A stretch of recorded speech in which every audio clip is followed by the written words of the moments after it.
সেৱা টিপছলৈ পুনৰবাৰ স্বাগতম জনাইছোঁ। বন্ধুসকল, আপোনালোকে ধৰক ছাগলী ফাৰ্মখন যদি আৰম্ভ কৰিছে, যদি ফাৰ্মখনত ধৰক কিছুমান সৰু সুৰা বেমাৰ দেখা দিছে, তেনেহ'লে ছাগলীবিলাক ধৰক দুৰ্বল হৈ গৈছে, কিছুমান ছাগলীবিলাক ঘাঁহ খাব বিচৰা নাই আৰু ধৰক ছাগলীবিলাক শকত বা ওজন হোৱা নাই, তেনেহ'লে আপোনালোকে কি কৰিব, ছাগলীবিলাকৰ ধৰক কিছুমান দৰৱ ব্যৱহাৰ কৰিব লাগিব।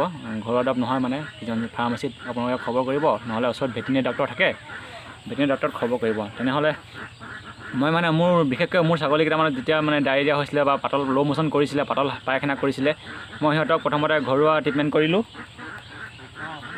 তেতিয়া সিহঁতক মই ঘৰুৱা ট্ৰিটমেণ্ট কৰিলোঁ আৰু তাৰপিছত সিহঁতক মানে মই ডিৱৰ্মিং কৰিলোঁ, মানে পেলু দৰৱ খোৱালোঁ। তাৰপিছত পেলু দৰৱ খোৱাৰ পিছত ছাগলীবিলাক ধৰক বহুত দুৰ্বল হৈ গ'ল, কাৰণ সিহঁতে পোৱালি ছাগলী আছিলে, ইমান ডাঙৰ ছাগলী হোৱা নাছিলে।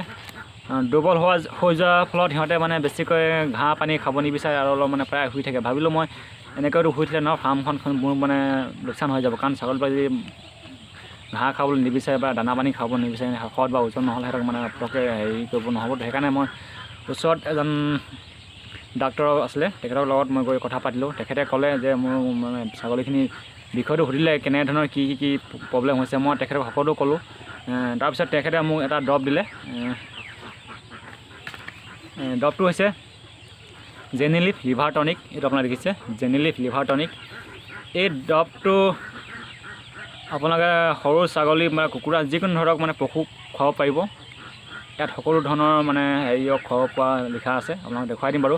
তাৰ আগতে জনাওঁ যে আপোনাৰ যি চেনেলটো প্ৰথমবাৰ চাই আছে, প্লিজ চেনেলটো ছাবস্ক্ৰাইব কৰি ল'ব আৰু ভিডিঅ'টো লাইক কৰিব, কাৰণ আপোনালোকৰ মাজত মই বহুত ধৰণৰ ভিডিঅ' আনি আছোঁ। যদি বেলআইকনটো প্ৰেছ কৰি ৰাখিব, যাতে নতুন নতুন ভিডিঅ'বিলাকৰ আপডেট আপোনালোকে পাই থাকে।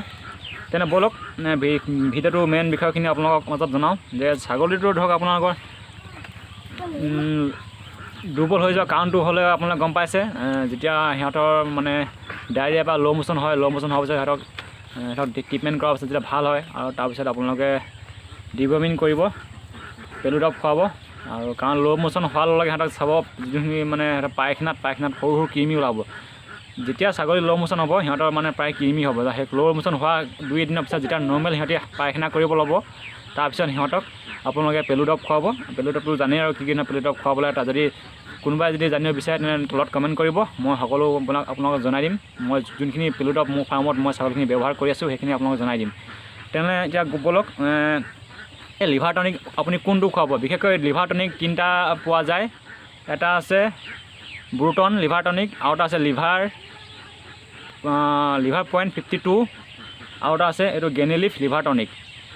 যদি আপোনাৰ ছাগলীখিনি সুস্থ আৰু শকত ওজন কৰোঁ বুলি ভাবে, যদি খোৱা বোৱা ঠিকে আছে, খালি ওজন বা হেৰি হোৱা নাই, তেনেহ'লে আপোনালোকে ব্ৰুটন ব্যৱহাৰ কৰিব। আৰু যদি ছাগলীখিনিক ভোক বা দুৰ্বল আৰু কমজুৰি হ'লে মানে শকত কৰিব, গোটেইকেইটা মানে কাৰণে যদি আপোনালোকে খুৱাব বিচাৰে, তেনেহ'লে আপোনাৰ লিভাৰ টনিক জেনিলিভ বা লিভাৰ টনিক 52 সেইটো খুৱাব পাৰে। ইয়াৰ খোৱা নিয়মবিলাক আপোনালোকক জনাই আছোঁ, কাৰণ মই এইটো ব্যৱহাৰ কৰাৰ পিছত মানে ছাগলীকেইটা বহুত ধৰণৰ মানে সুস্থ হৈ আহিলে ফটককেনে, আৰু সিহঁতে পূৰা এতিয়া মানে দানা পানী আৰু ঘাঁহ খাব লৈছে। কাৰণ প্ৰথম অৱস্থা সিহঁতে মানে যেতিয়া মই বান্ধিব লৈ যাওঁ, সিহঁতে প্ৰায় মানে নিয়াৰ লগে লগে অকণমান শুই লয়, তাৰপৰা লাহে লাহে কম পৰিমাণে খায় আৰু ইমান মানে ভালকৈ খাব নিবিচাৰে। সেইকাৰণে মই এইটো দিনত সিহঁতক কেইদিনমান ব্যৱহাৰ কৰিব ল'লোঁ, তাৰপিছত মানে ধুনীয়াকৈ সিহঁতি খাবলৈ। আপোনালোকে সৰু ছাগলী হয়, প্ৰায় 10 কেজিৰ পৰা যদি থাকে আপোনাৰ body weight, 10 KG body weight আপোনালোকে 2 ml খুৱাব লাগিব। আপোনালোকে এটা হিচাপ কৰি ল'ব, যেতিয়া পোৱালিখিনি বা ডাঙৰ ছাগলী প্ৰতি বডি ৱেইটৰ 10 কেজি ৱেইটৰ ছাগলীটোক 2 ml খুৱাব। এইটো মানে ধৰক আপোনালোকে যেনেকৈ খুৱাব পাৰে, দানাত হ'লেও মিক্স কৰি খুৱাব পাৰে, পানীত হ'লেও, পানীত লগতো যেতিয়া পানী খায়, পানীটো মিক্স কৰি দিব পাৰিব।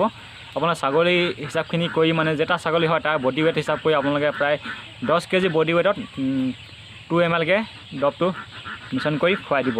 আৰু কিছুদিন খোৱাৰ পিছত চাব মানে সম্পূৰ্ণ ৰিজাল্টটো বহুত ভাল ৰিজাল্ট আহে এইটোৰ পৰা। মই সেইকাৰণে ইয়াক ব্যৱহাৰ কৰিছিলোঁ। ইয়াৰ দামো বেছি নহয়, আপোনালোকে ইয়াৰ সৰু ডাঙৰ আধা লিটাৰ 1 লিটাৰলৈ পাব। মইতো সৰু ছাগলী আছিলে মোৰ, কাৰণ 3টা ছাগলী মই খুৱাইছিলোঁ, সেইকাৰণে সৰু আনিছোঁ।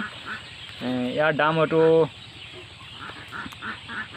120 ml আছে, 120 ml দাম 60 টকা। যদি ডাঙৰ মানে ডাঙৰ দৰৱ কম হ'ব।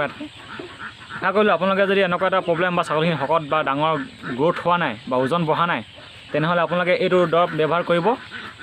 মানে ইহঁতে সম্পূৰ্ণ সুস্থ হৈ আহিব, কাৰণ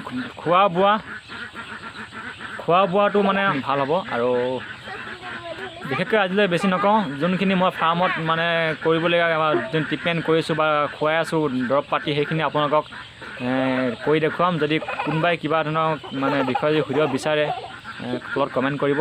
আজিলৈ ইমানে, ভিডিঅ'টো চোৱাৰ বাবে ধন্যবাদ থাকিল। আকৌ পুনৰ এটা ভিডিঅ'ত নতুনকৈ লগ পাম।